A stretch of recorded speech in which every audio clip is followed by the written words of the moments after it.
The first sign that something was wrong wasn't fear, it was confusion. I noticed the footsteps behind me matching my pace, slowing when I slowed, stopping when I stopped. If you've ever felt that sudden awareness crawl up your spine late at night, you know how loud silence can become. Before we begin, take a moment to like, subscribe, or comment. Stories like this matter because they happen more often than people admit. That night was supposed to be simple. I'd worked a double shift at the diner, my feet aching, my mind foggy. Money had been tight for months, and saying no to extra hours wasn't an option.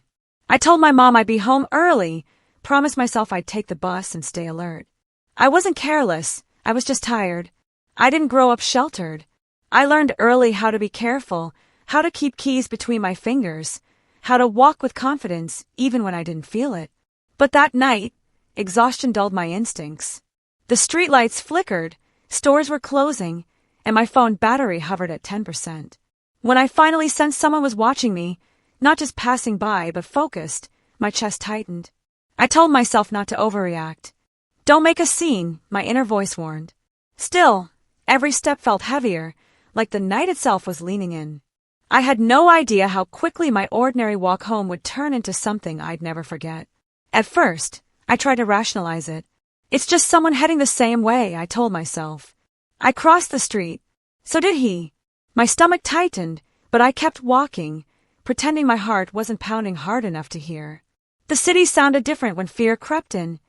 Every car passing too loud, every distant laugh too sharp. I picked up my pace.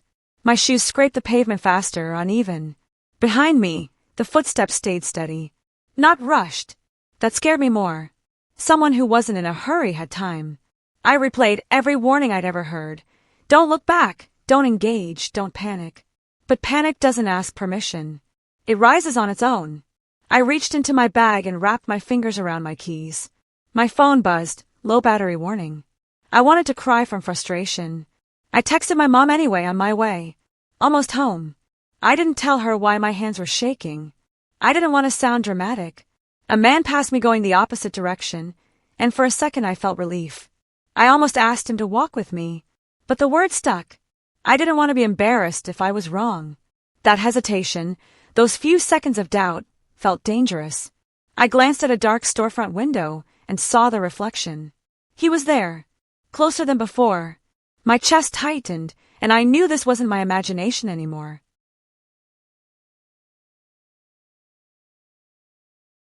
I turned down a side street I didn't usually take. It was quieter, dimmer, and immediately I regretted it. The buildings closed in, and the noise of traffic faded behind me. My breath sounded too loud in my ears.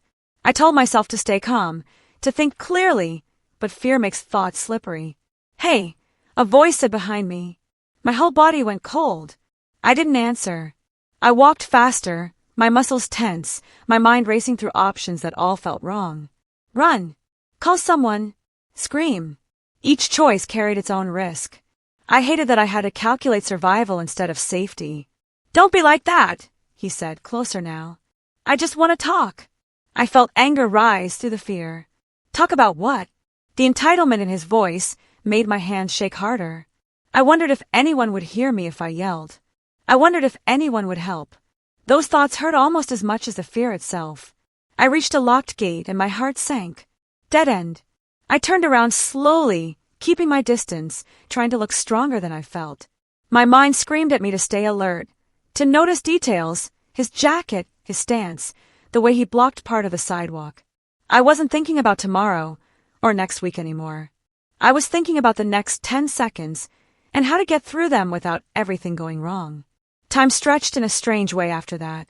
Seconds felt thick, heavy, like I was walking through water. I took a step back and said, "Please leave me alone," my voice steadier than I felt. He smiled, not apologetic, not surprised, like my fear was something he'd expected and enjoyed. That realization made my stomach turn. I tried to move around him, keeping space, but he shifted too, casual, blocking without touching me. My thoughts scattered. I remembered every story I'd ever heard that ended badly and hated myself for remembering them now. Stay calm, I told myself. Don't let him see you panic. A car passed at the end of the street, headlights sweeping over us for half a second. I almost screamed then, but the moment vanished, and the street fell quiet again. My phone buzzed 1%. I typed help to my best friend and hit send, not knowing if it would go through. He said something crude, something meant to remind me how alone I was. Shame burned hot in my chest, mixed with fear. I wondered if I'd made a mistake coming out that night, if I should have just gone straight home. That kind of thinking crept in fast, blaming me when I needed to focus. My legs trembled, but I stayed upright. I wasn't safe yet. I just knew I couldn't freeze. Not here, not now. I spotted an apartment building across the street, lights on and a few windows. It wasn't a plan, but it was something. I took a sudden step forward, then another, moving fast enough to surprise him. He cursed under his breath and followed, closer now, close enough that I could hear him breathing. Every nerve in my body screamed. I ran, not fast, not graceful, but desperate. My bag bounced against my side, my lungs burned, and I kept expecting a hand to grab me from behind. The fear wasn't clean or heroic. It was messy, loud, and humiliating. I hated that I felt weak. I hated that he'd reduced me to this. I reached the building and yanked on the door. Locked. Panic surged, sharp and dizzying. I banged on the glass, shouting for help, my voice cracking. For a terrifying moment, nothing happened. He was only a few steps away now. Then the door buzzed. Someone let me in. I stumbled through, nearly falling, and the door slammed shut behind me.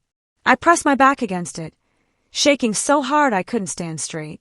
Inside, a woman stared at me, alarmed. "Are you okay?" she asked. I nodded, even though I wasn't. Not yet. Not after what that night had taken from me. The woman walked me to the elevator and waited until the doors closed, like she understood without asking that I didn't want to explain yet. I rode up alone, my reflection in the mirrored wall barely recognizable, eyes too wide, hands shaking, mascara smudged from sweat, and tears I hadn't noticed falling. When I finally reached my apartment, I locked the door and leaned against it, sliding down until I was sitting on the floor. That's when it hit me. Not all at once, but in waves. My chest tightened, breath coming in shallow gasps. I kept replaying the moment on the street, wondering how close it had come to being worse. My phone buzzed. My friend had replied, asking where I was, but I couldn't bring myself to type back yet. I showered, scrubbing my skin too hard, as if fear could be washed off. The water helped, but only a little. In bed, the city noises outside felt louder than usual. Every passing car made my heart jump. I slept in fragments, waking up over and over, convinced I heard footsteps outside my door. By morning, exhaustion sat heavy in my bones. I called in sick to work, my voice small as I explained I wasn't feeling well. It wasn't a lie, but it wasn't the whole truth either. I didn't know how to say that something inside me felt cracked open, like the world had shifted, and I wasn't sure how to step back into it. The days after blurred together. I went through the motions, work, errands, small talk, but everything felt muted, like I was watching my own life from a distance.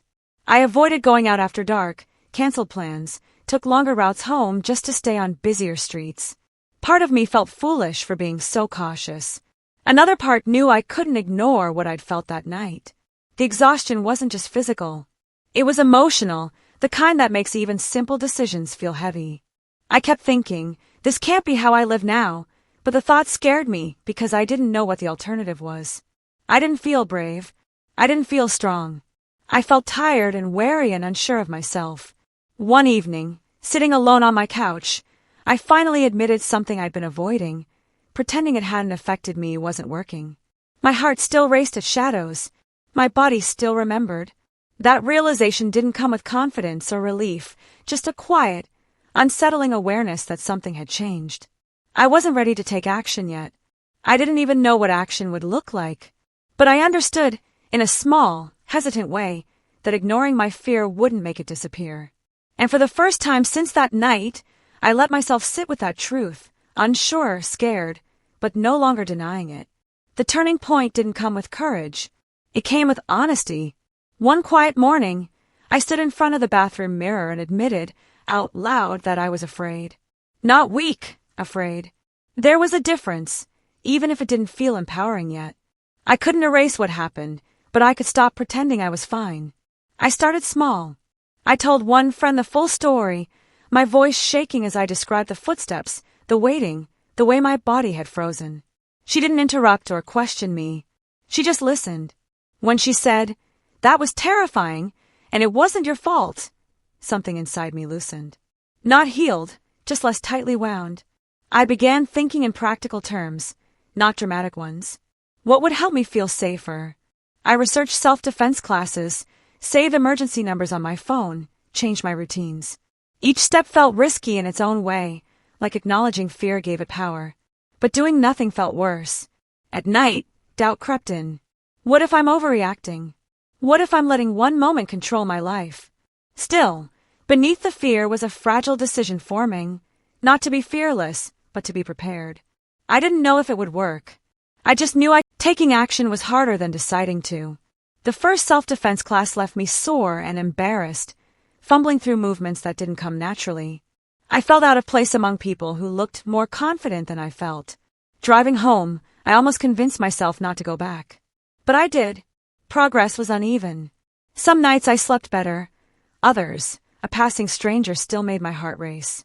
I practiced awareness, kept my head up, trusted my instincts even when they felt inconvenient.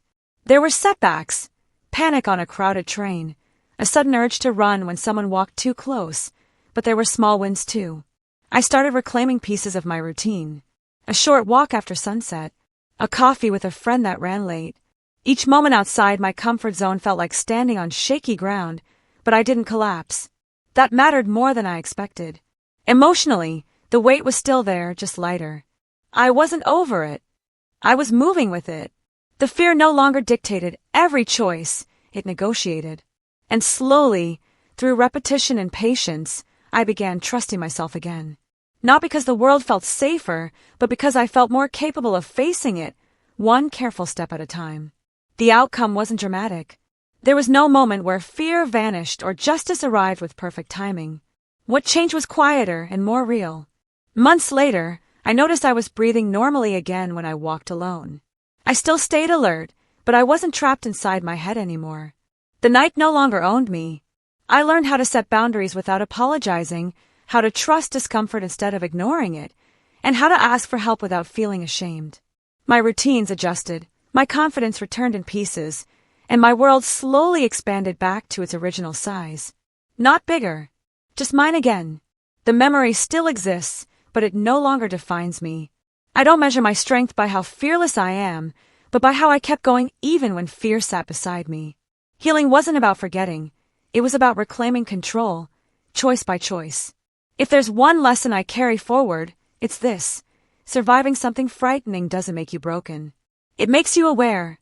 And awareness, when paired with compassion for yourself, can become strength over time. If this story resonated with you, or if you've experienced something similar, you're not alone. Share your thoughts in the comments if you feel comfortable.